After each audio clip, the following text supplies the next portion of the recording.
കൃഷ്ണായ വാസുദേവായ ഹരയേ പരമാത്മനെ പ്രണതക്ലേശനാശായ ഗോവിന്ദായ നമോ നമഃ.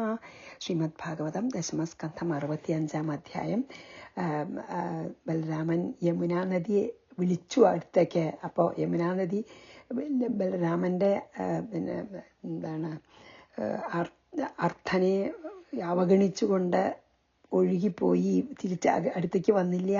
അപ്പം ദേഷ്യം വന്നിട്ട് പറയാണ്, നിന്നെ ഇഷ്ടം പോലെ സഞ്ചരിക്കണം, നിന്നെ ഞാൻ ഈ എൻ്റെ കലപ്പയുടെ അഗ്രം കൊണ്ട് ഞാൻ 100 കഷ്ണങ്ങളാക്കും. അതെ, ശതഥാ കാമചാരിണി എന്ന് പറഞ്ഞില്ലേ, ഇഷ്ടം പോലെ നടക്കണ നിന്നെ 100 കഷ്ണാക്കെന്ന് പറഞ്ഞു അല്ലേ, ദേഷ്യം വന്നിട്ട്.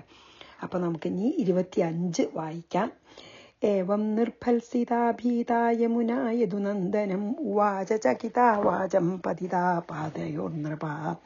ഇപ്രകാരം നിർഭത്സിത, ഇങ്ങനെ ദേഷ്യപ്പെടപ്പെട്ട അല്ലെങ്കിൽ ശകാരിക്കപ്പെട്ട, ഭീത ഭയപ്പെട്ടുമിരിക്കുന്ന യമുനാ നദി ചകിത വിറച്ചുകൊണ്ട്, പാദയോഹോ പാദങ്ങളിൽ, പതിത അതായത് ബലരാമന്റെ പാദങ്ങളിൽ നമസ്കരിച്ചുകൊണ്ട്, യദുനന്ദനം യദുപുത്രനോട് അതായത് ബലരാമനോട്, വാചം വാക്കിനെ ഉവാച പറഞ്ഞു. ഇങ്ങനെ ബലരാമൻ വല്ലാതെ ദേഷ്യപ്പെട്ട് പറഞ്ഞപ്പോൾ പേടിച്ച് വിറച്ചിട്ട് യമുനാ നദി തൻ്റെ ദിവ്യരൂപം ധരിച്ചിട്ടേ, അതായത് യമുനാ ദേവിയായിട്ട് വന്നിട്ട് ബലരാമന്റെ പാദങ്ങളിൽ നമസ്കരിച്ചിട്ട് ഇങ്ങനെ പറഞ്ഞു. ഏവം നിർഭത്സിതാ ഭീതാ യമുനാ യദുനന്ദനം ഉവാച ചകിതാ വാചം പതിതാ പാദയോർനൃപ. 26. രാമ രാമ മഹാബാഹോ ന ജാനേ തവ വിക്രമം യസ്യൈകാംശേന വിധൃത ജഗതി ജഗതപതേ. അപ്പൊ രാമനെ സംബോധന ചെയ്യാണ്. രാമ രാമ മഹാബാഹോ, അങ്ങയുടെ വിക്രമം അങ്ങയുടെ ഇത്രയുള്ളൊരു വീരശൗര്യം സ്വഭാവത്തിന് എന്ന ജാനെ എനിക്കറിയില്ല. ജഗത ലോകത്തിന്റെ പതേ, ജഗത് പതേ ലോകത്തിന്റെ നാഥനായിട്ടുള്ള ഭഗവാനെ, യസ്യ ഏതൊരുവന്റെ ഏകാംശേന ഒരംശത്താൽ ജഗതി ഭൂലോകം വിധത ധരിക്കപ്പെട്ടിരിക്കുന്നു. അതായത് ഞാൻ അങ്ങയുടെ ശക്തി എത്ര ഉണ്ടെന്ന് ഞാൻ റിയലൈസ് ചെയ്തില്ല. കാരണം അങ്ങയുടെ ശക്തിയുടെ ഒരു അംശം കൊണ്ടാണ് അങ്ങ് തലയിൽ ഭൂമിയെ ധരിച്ചിരിക്കണതേ. ഹോൾ ഭൂമിയെ അനന്തൻ പാമ്പ് തലയുടെ ഒരംശം കൊണ്ട് താങ്ങി നിൽക്കുകയാണ്. അത്ര ഹോൾ ഭൂമി തൻ്റെ ശക്തിയുടെ ഒരംശം കൊണ്ട് താങ്ങി നിൽക്കുന്ന അങ്ങയുടെ പ്രഭാവം ഞാൻ അറിയാതെ പോയി എന്ന് പറയാണ്. അങ്ങ് ആദിശേഷമൂർത്തിയാണല്ലോ.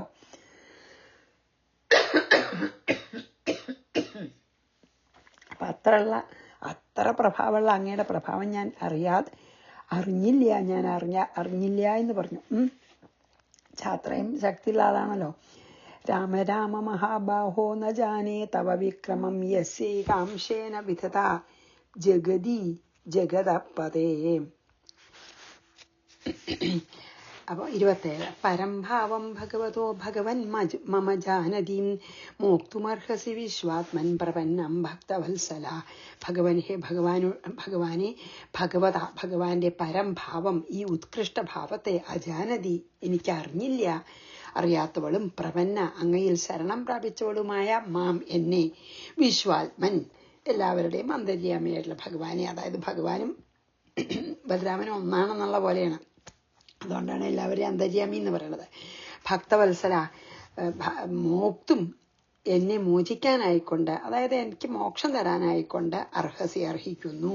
എന്താ പറയണേ, അപ്പോൾ ശരിക്കും കുറ്റം ഏറ്റു പറഞ്ഞു. എന്താ അറിയോ, ഹേ ഭക്തവത്സല, സർവസ്വരൂപ, അങ്ങയുടെ ഈ സർവോന്നതമായിട്ടുള്ള ഈ ഭാവം,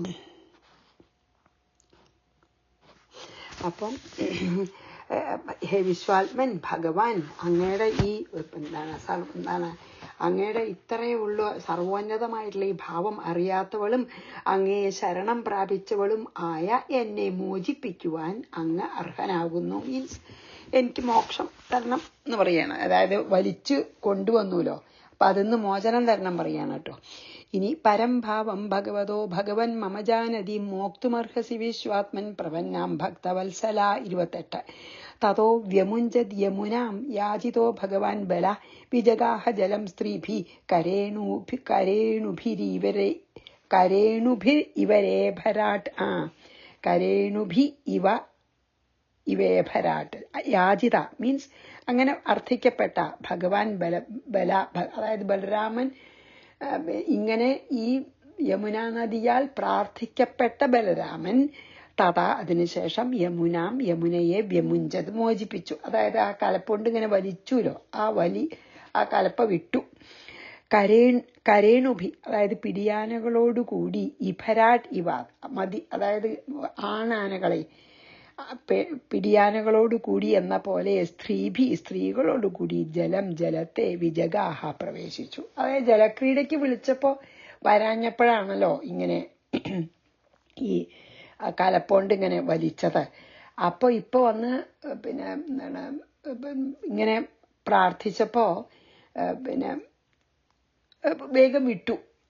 യമുനാ നദിയെ ആ കലപ്പോണ്ട് വലിച്ചുല്ലോ, ആ കലപ്പയുടെ പിടി വിട്ടു. എന്നിട്ട് പിന്നെ ഭഗവാൻ എങ്ങനെയാണ് പിന്നെ എന്താണ് കൊമ്പനാന പിടിയാനകളോടുകൂടി ജലത്തിൽ സന്തോഷമായിട്ട് കളിക്കുക, അതുപോലെ ബലരാമൻ ബാക്കി ഗോപസ്ത്രീകളോടുകൂടി ജലക്രീഡ ചെയ്തു. തതോ വ്യമുഞ്ചത് യമുനാം യാചിതോ ഭഗവാൻ ബല വിജഗാഹ ജലം സ്ത്രീഭി കരേണുഭിരിവേഭരാട്ട്. ഇഭരാട്ട് എന്താ അറിയോ? ഈ കൊമ്പനാനകളാണ്, മത്ത് പിടിച്ച് കൊമ്പനാനകളെന്ന് പറയാം. എന്തായാലും ഇഭരാട്ട് അതാണ്. കരേണു വെച്ചാൽ സ്ത്രീ പിടിയാനകള്. കരേണുഭി ഇഭരാട്ട് കരേണു ഇഭരാട്ട് കരേണുവിൻ അതായത് കൊമ്പനാന പിടിയാനകളോടുകൂടി പിന്നെ ജലക്രീഡ ചെയ്യുന്ന പോലെ ബലരാമൻ ഗോപസ്ത്രീകളോടുകൂടി ജലക്രീഡ ചെയ്തു. 29. കാമം വിഹൃത്യ സലിലാദുത്തീർണായ ആസിതാംബരേ ഭൂഷണാനി മഹാർഹാണി ദദൗ കാന്തി ശുഭാം സ്രജം. കാമം അതായത് അവനോട് ഇഷ്ടം പോലെ വിഹൃത്യ അങ്ങനെ കളിച്ചിട്ട് സലിലാദ് ജലത്തിൽ നിന്ന് ഉത്തീർണായ കയറി വന്ന ബലരാമനായിക്കൊണ്ട് അസിതങ്ങളായ 2 വസ്ത്രങ്ങളും അതായത് നീല വസ്ത്രങ്ങളും മഹാർഹാണി വിലമതിക്കാൻ കഴിയാത്തതായ ഭൂഷണങ്ങൾ ആഭരണങ്ങളും ശുഭാം ശോഭനയായ സജം മാലയും കാന്തിഹി ലക്ഷ്മി ദദൗ ദാനം ചെയ്തു. അപ്പോ ഈ ജലക്രീഡയൊക്കെ കഴിഞ്ഞിട്ട് യഥേഷ്ടം അതായത് ഇഷ്ടം പോലെ ജലക്രീഡ ചെയ്ത് വെള്ളത്തിൽ നിന്ന് കയറിയ ബലരാമനെ ലക്ഷ്മി ദേവി 2 നീല വസ്ത്രങ്ങളും പിന്നെന്താ പറയുക, 2 ഉടുക്കാനായിട്ട് 2 നീല വസ്ത്രങ്ങളും ജലത്തിനൊക്കെ വിലമതിക്കാൻ കഴിയാത്ത ദിവ്യാഭരണങ്ങളും നല്ലൊരു മംഗളമായ മാലയും കൊടുത്തു ലക്ഷ്മി ദേവി. അതായത് അങ്ങനെ ഒരു പറയലുണ്ട്. എന്താ അറിയോ, ഈ ലക്ഷ്മി ദേവിയുടെ തന്നെ അംശാവതാരായിട്ടുള്ള കാന്തി ദേവി സംകർഷണമൂർത്തിയുടെ പത്നിയാണെന്ന് വിഷ്ണു പുരാണത്തിൽ പറയുന്നുണ്ട്. അതേ സമയത്ത് ഹരിവംശത്തില് പിന്നെ വേറൊരു തരത്തിലും പറയുന്നുണ്ട് കേട്ടോ, അങ്ങനെയാണ്. പക്ഷെ വിഷ്ണു പുരാണത്തിൽ പറയുന്നത് ലക്ഷ്മി ദേവിയുടെ അംശമായിട്ടുള്ള കാന്തി ദേവിയാണ് മഹാസംകർഷണമൂർത്തിയുടെ പത്നി എന്ന് പറയുന്നുണ്ട് വിഷ്ണു പുരാണത്തിൽ കേട്ടോ. വരുണപ്രഹിതാചാസ്മൈ മാലാം അമ്ലാന പങ്കജം സമുദ്രാഭേ തഥാ വസ്ത്രേ നീലേ ലക്ഷ്മീരയച്ഛത. അതായത് ഇപ്പൊ ഇത് കൊടുത്തു എന്ന് പറയാണ്. പിന്നെ നീല വസ്ത്രങ്ങളും വളരെ വിശേഷപ്പെട്ട കുറച്ച് ആഭരണങ്ങളും മാലയും ഒക്കെ ലക്ഷ്മി ദേവി ബലരാമൻ ജലക്രീഡ കഴിഞ്ഞ് കുളിച്ച് കയറിയപ്പോ ബലരാമന് കൊടുത്തു. കാമം വിഹൃത്യ സലിലാദ് ഉത്തീർണായ ആസിതാംബരേ ഭൂഷണാനി മഹാർഹാണി ദദൗ കാന്തി ശുഭാം സജം. 30. വസിത്വാ വാസസി നീലേ മാലാമാമുച്ച കാഞ്ചനീം രേജേസ്വലങ്കൃതോ ലിപ്തോ മാഹേന്ദ്ര ഇവ വാരണ. നീല നിറമുള്ള വാസസി വസ്ത്രങ്ങളെ വസിത്വ മീൻസ് അത് ധരിച്ചിട്ട് കാഞ്ചനി മാലാം സ്വർണമാലയെ ആമുച്യ അതൊക്കെ കെട്ടിയിട്ട് സ്വലങ്കൃത നന്നായി സർവാലങ്കാരഭൂഷിതനായിട്ട് ലിപ്ത ലേപനം അതായത് കുറിക്കൂട്ടൊക്കെ തേച്ച് മാഹേന്ദ്രനെ സംബന്ധിച്ച വാരണ ഇവ അതായത് ഐരാവതം പോലെ ശോഭിച്ചു. മഹേന്ദ്രൻ ഇന്ദ്രന്റെ ആന പോലെ വാരണ ഇവ ശോഭിച്ചു. അതായത് കുളി കഴിഞ്ഞ് കയറിയപ്പോൾ ലക്ഷ്മി ദേവി ഇതൊക്കെ കൊടുത്തു പറഞ്ഞില്ലേ, എന്നിട്ട് പറയാണ് നീല വസ്ത്രങ്ങളും ധരിച്ച് സ്വർണമാല ഇട്ടിട്ട് നല്ല അലങ്കാരങ്ങളൊക്കെ അണിഞ്ഞ് കുറിക്കൂട്ടുകളൊക്കെ അണിഞ്ഞ് അദ്ദേഹം ഐരാവതം പോലെ ശോഭിച്ചു എന്ന്. ഐരാവതം വെളുത്ത ആനയാണല്ലോ. ബലരാമനും വെളുത്ത ആളായതുകൊണ്ടാണ് അങ്ങനെ പറഞ്ഞത്. ഐരാവതം വെളുത്ത ആനയാണല്ലോ. 4 കൊമ്പുള്ള വെളുത്ത ആനയാണ് ഐരാവതം. അപ്പൊ ഐരാവതത്തിനെ പോലെ ശോഭിച്ചു. വസിത്വാവാസസി നീലേ മാലാമാമുച്ച കാഞ്ചനിം രേജേസ്വലങ്കൃതോ ലിപ്തോ മഹേന്ദ്ര ഇവ വാഹരണ. ഇന്ദ്രന്റെ ആനയെ പോലെ എന്നർത്ഥം. അദ്യാപി ദൃശ്യതേ രാജൻ യമുനാ കൃഷ്ടവത്മന ബലസ്യാനന്ദവീര്യസ്യ വീര്യം സൂചയതീവഹി. അനന്തവീര്യസ്യ മീൻസ് അതായത് ഇൻഫിനിറ്റ് ആണ് വീര്യം. അനന്തമായ പരാക്രമത്തോടു കൂടിയ ബലരാമന്റെ വീര്യത്തെ സൂചയതി ഇവ സൂചിപ്പിക്കുന്നവൾ എന്ന് സൂചിപ്പിക്കുന്നുവോ എന്ന് തോന്നുമാറ്.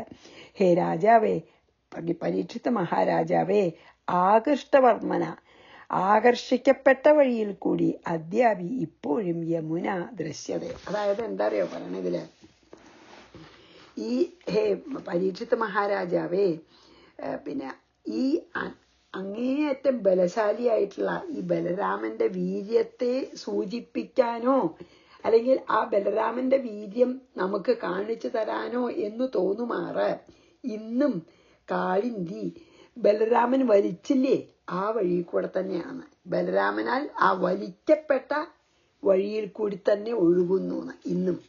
അത്ര ശക്തിയാണ് ബലരാമനെ. അതായത് പുഴ വഴി മാറി ഒഴുകി ബലരാമന് വേണ്ടിയിട്ട്.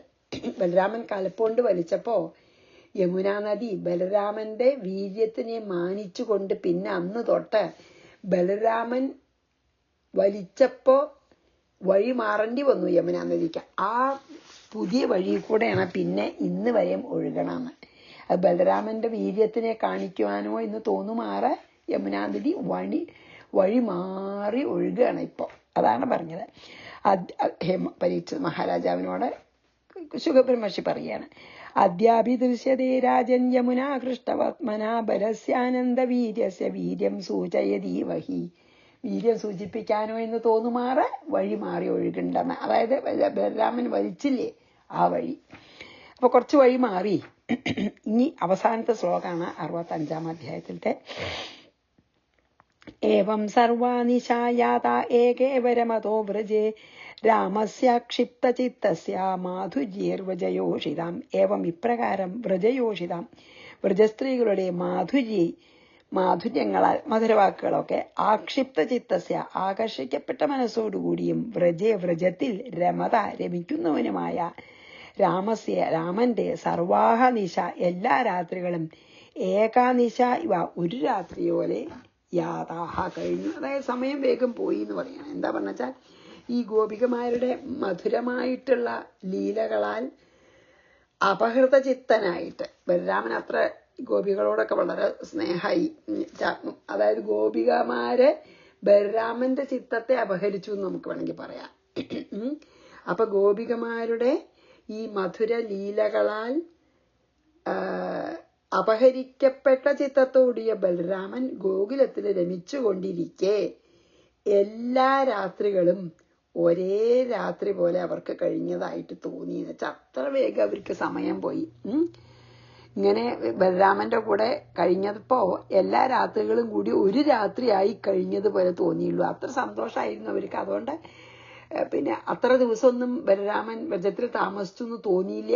വളരെ കുറച്ച് സമയമേ ഉള്ളൂ എന്ന് തോന്നി അവർക്ക്. ഒരു ദിവസം കഴിഞ്ഞു എന്നേ തോന്നിയുള്ളൂ. ബലരാമൻ കുറെ ദിവസം താമസിച്ചു എങ്കിലും അത്രയധികം സുഖമായിട്ടാണ് ബലരാമൻ 2 മാസം ഗോകുലത്തിൽ കഴിച്ചിട്ട് ഒരു ദിവസം ചെലവഴിച്ചു എന്ന് തോന്നാൻ തക്കോണം അത്ര സുഖമായിരുന്നു എന്നർത്ഥം. അതായത് നല്ല രസമായിട്ട് 2 മാസം അവിടെ താമസിച്ചു. പക്ഷെ ആ സമയം അത്ര വേഗം പോയിന്ന്. ഏവം സർവാനിശായാത ഏകേവരമതോ വ്രജേ രാമസ്യ ക്ഷിപ്തചിത്തസ്യ മാധുര്യേ വ്രജയോഷിതാം. അപ്പൊ ഈ അധ്യായം കഴിഞ്ഞു. ഇതി ശ്രീമദ് ഭാഗവതേ മഹാപുരാണേ ദശമസ്കന്ധേ ഉത്തരാർദ്ധേ ബലദേവ വിജയേ യമുനാകർഷണം നാമ 65-തമോധ്യായ സമാപ്ത. അപ്പൊ നമുക്ക് ഇനി 66ലേക്ക് പോവാം. കാരണം കുറച്ചും കൂടി സമയമുണ്ട്. 14 മിനിറ്റ് ആയിട്ടുള്ളൂ. അപ്പൊ നമുക്ക് 66ലേക്ക് പോവാം കേട്ടോ. 66 എന്താന്ന് അറിയോ?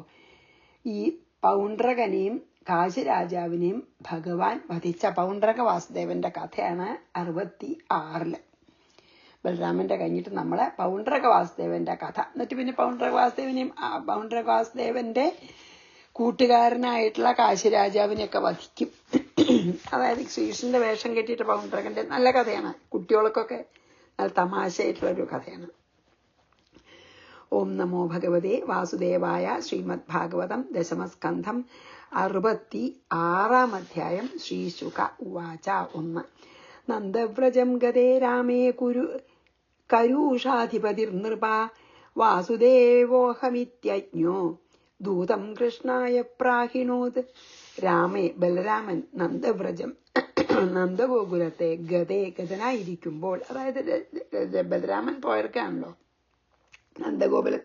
വ്രജത്തിലായിരുന്നല്ലോ, അപ്പൊ നമ്മൾ കണ്ടുല്ലോ, അപ്പൊ ഗോകുലത്തിലായിരുന്നല്ലോ. അപ്പോ ആ സമയത്ത് നൃപാഹേ, പരീക്ഷിത മഹാരാജാവേ, അജ്ഞ, ആ ബലരാമനെ ഇല്ലാത്ത സമയത്ത്, അതായത് ബലരാമൻ ഇപ്പോ ഈ ഗോപികമാരുടെ അടുത്ത് വരികയും യമുനെ വഴി തിരിക്കുകയൊക്കെ ചെയ്തില്ലേ, ആ സമയത്ത് അജ്ഞ, അതായത് അജ്ഞാനിയായിട്ടുള്ള ഒരു കരൂഷാധിപതി, കരൂഷ രാജാവ്, അതാണ് പൗണ്ഡ്രകൻറ്റോ. അഹം, ഞാൻ, വാസുദേവ ഇതി, ഞാനാണ് ശരിക്കുള്ള വാസുദേവൻ എന്ന് കൃഷ്ണനായിക്കൊണ്ട് ദൂതനെ പ്രാഹിണൂത് അയച്ചു. അതായത് ബലരാമൻ നന്ദഗോകുലത്തിൽ ഇങ്ങനെ 2 മാസം വസിച്ചു പറഞ്ഞല്ലോ, ഒരു ദിവസം പോലെ തോന്നിയുള്ളൂ എന്നൊക്കെ നമ്മൾ പറഞ്ഞില്ലേ. ബലരാമൻ അങ്ങനെ നന്ദഗോകുലത്തിൽ വസിക്കണ സമയത്ത് കരൂഷ രാജാവായിട്ടുള്ള പൗണ്ഡ്രകൻ, ഭഗവാന്റെ മഹിമയെ പറ്റി യാതൊരു ബോധവും ഇല്ലാത്ത അയാള്, മൂഢൻ, ഞാനാണ് ശരിക്കുള്ള വാസുദേവൻ എന്ന് പറഞ്ഞ് ശ്രീകൃഷ്ണന്റെ സമീപത്തേക്ക് ഒരു ദൂതനെ അയച്ചു. അതാണ് ബലരാമൻ ഇല്ലാത്ത സമയത്താണ് ഈ മൂഢനായിട്ടുള്ള കരൂഷ രാജാവ്, പൗണ്ഡ്രകൻ എന്നുള്ള പേര്, പൗണ്ഡ്രകൻ എന്നാണ് അദ്ദേഹത്തിന് പേര്, ഞാനാണ് യഥാർത്ഥ വാസുദേവൻ എന്ന് അജ്ഞാനം കൊണ്ട് ധരിച്ച് വശായിട്ട് ഭഗവാന്റെ അടുത്തേക്ക് ഒരു ദൂതനെ അയച്ചു. അങ്ങല്ല യഥാർത്ഥ വാസുദേവൻ ഞാനാണെന്ന് പറഞ്ഞു ഒരു ദൂതനെ ഭഗവാന്റെ അടുത്തേക്ക് ഈ മന്ദനായിട്ടുള്ള കരൂഷ രാജാവായിട്ടുള്ള പൗണ്ഡ്രകൻ അയച്ചു. ശ്രീശുകവാച. നന്ദവ്രജം ഗതേ രാമേ കരൂഷാധിപതിർ നൃപ വാസുദേവോഹമിത്യജ്ഞോ, അജ്ഞാനം കൊണ്ടാണ്, അജ്ഞനായിട്ട് ഞാൻ വാസുദേവനാണെന്ന് പറഞ്ഞിട്ട് ദൂതം കൃഷ്ണായ പ്രാഹിണോത്, ഒരു ദൂതനെ അയച്ചു. അപ്പോ 2. ത്വം വാസുദേവോ ഭഗവാൻ അവതീർണോ ജഗത്പതി ഇതി പ്രസ്തോഭിതോ ബാലൈർമേന ആത്മാനമച്യുതം. എന്താ അറിയോ, ത്വം, നീ ജഗത്പതിയായിട്ടുള്ള ഭഗവാൻ അവതരിച്ചവനായ വാസുദേവ ഇതി വാസുദേവനാകുന്നു എന്ന് ബാലൈഹി, അജ്ഞന്മാരാൽ പ്രസ്തോപിത പറയപ്പെട്ടവനായിട്ട് ആത്മാവിനെ അച്യുതം നാശരഹിതനായിട്ട് മേനെ വിചാരിച്ചു.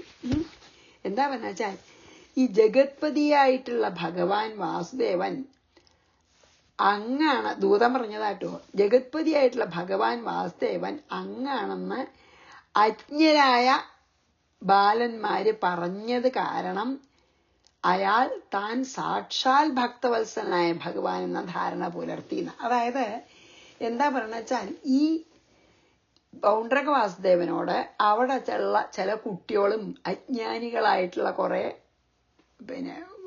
യുവാക്കളും മുതിർന്നവരും, അതായത് പൗണ്ഡ്രക വാസുദേവൻ കരുഷാധിപതിയാണല്ലോ, കരുഷ രാജ്യത്തെ രാജാവാണ്. അപ്പൊ ഈ പൗണ്ഡ്രക വാസുദേവന് കുറച്ച് ബുദ്ധി കുറവാണ്. അപ്പൊ എന്താ വെച്ചോ, ഈ അവിടെയുള്ള ഈ രാജാവിന്റെ ഒപ്പുള്ള രാജ്യത്തിലുള്ള കുറെ കുട്ടികളും, ഒന്നും നിശ്ചയില്ലാത്ത കുറെ കുട്ടികളും അജ്ഞാനികളായിട്ടുള്ള കുറെ മുതിർന്നവരും കൂടിയിട്ട് എന്ത് പറഞ്ഞ് ധരിപ്പിച്ചു പൗണ്ഡ്രക വാസുദേവനെ, അങ്ങാണ് ജഗത്പതിയായിട്ടുള്ള സാക്ഷാൽ ഭഗവാൻ വാസുദേവൻ അങ്ങാണ് എന്ന് പാവം പറഞ്ഞ് ബോധിപ്പിച്ചു.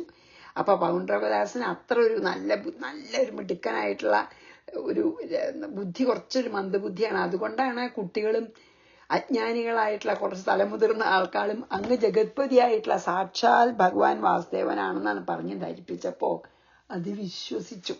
അതാണ് 2-ാമത്തെ ശ്ലോകം.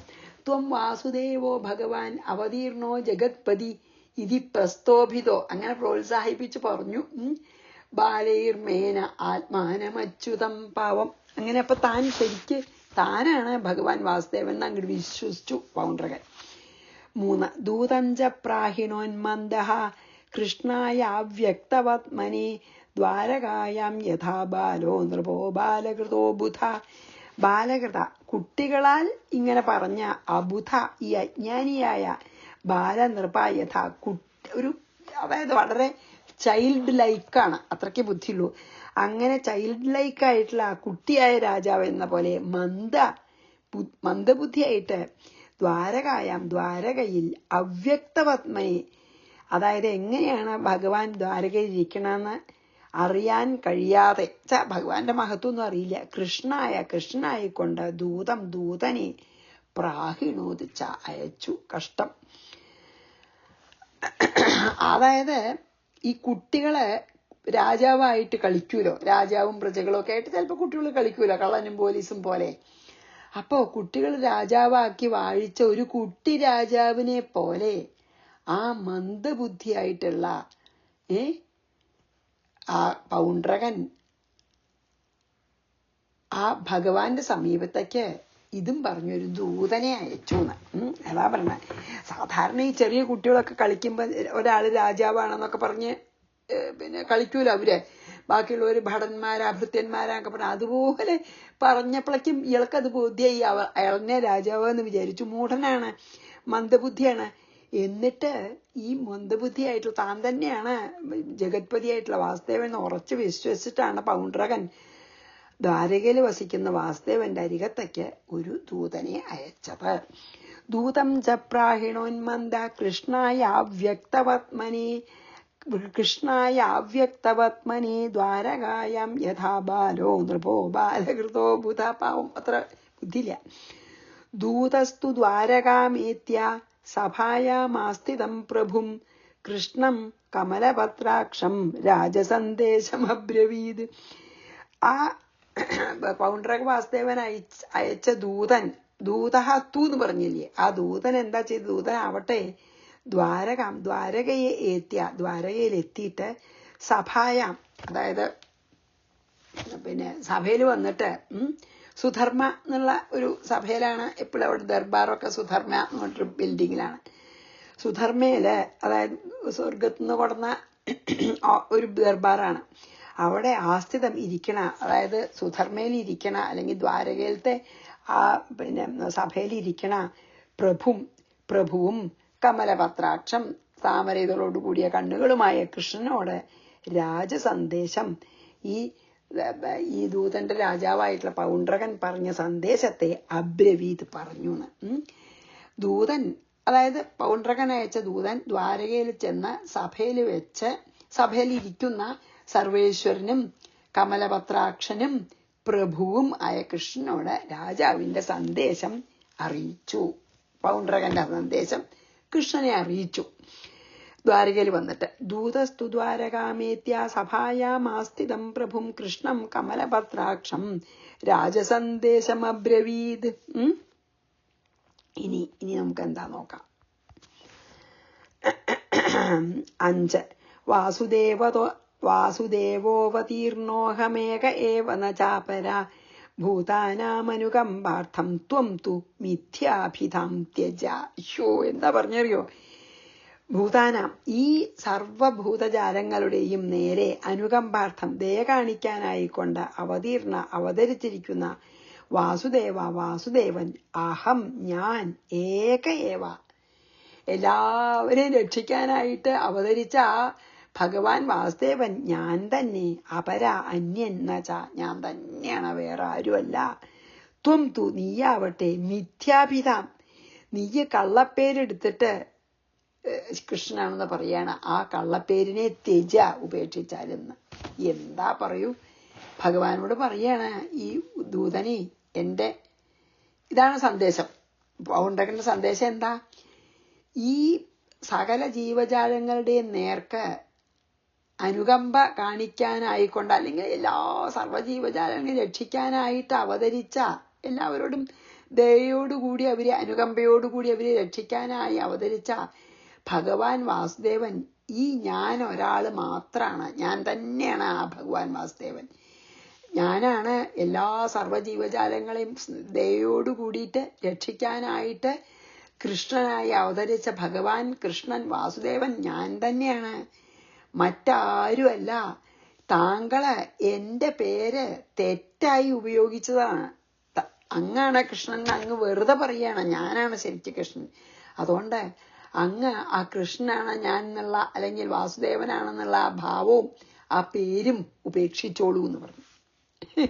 ശരിക്കുള്ള കൃഷ്ണനോട് ഈ വിഡ്ഢികൃഷ്ണനായിട്ട് വിഡ്ഢികൃഷ്ണനാണെന്ന് സ്വയം അഭിമാനിക്കുന്ന അയാൾ പറഞ്ഞു, ഹേ കൃഷ്ണ, ഞാനാണ് ശരിക്കും കൃഷ്ണൻ, അങ്ങ് എന്റെ പേരും വെച്ച് നടക്കുകയാണ്, ആ പേരിനെ ത്യജിച്ചോളൂ എന്ന് പറഞ്ഞു. കഷ്ടം അല്ലേ? അത് വായിച്ചിട്ട് നമുക്ക് നിർത്താം. വാസുദേവതീർണോഹമേക ഏവന ചാപരാ ഭൂതാനാമനുകമ്പാർത്ഥം, അതായത് സർവ്വജീവജാലങ്ങളെയും ദയോടുകൂടി രക്ഷിക്കാനേ ത്വം തു മിഥ്യാഭിധാം ത്യജ, അങ്ങ് മിഥ്യയായിട്ട് എന്റെ പേര് വെച്ച് നടക്കല്ലേ, അത് ത്യജിച്ചോളൂ എന്ന് പറഞ്ഞു കേട്ടോ. അത് നിർത്താം നമുക്ക്. ശ്രീകൃഷ്ണാർപ്പണമസ്തു. സർവത്ര ഗോവിന്ദ നാമ സങ്കീർത്തനം. ഗോവിന്ദ ഗോവിന്ദ. ഗുരുവായൂരപ്പ ശരണം.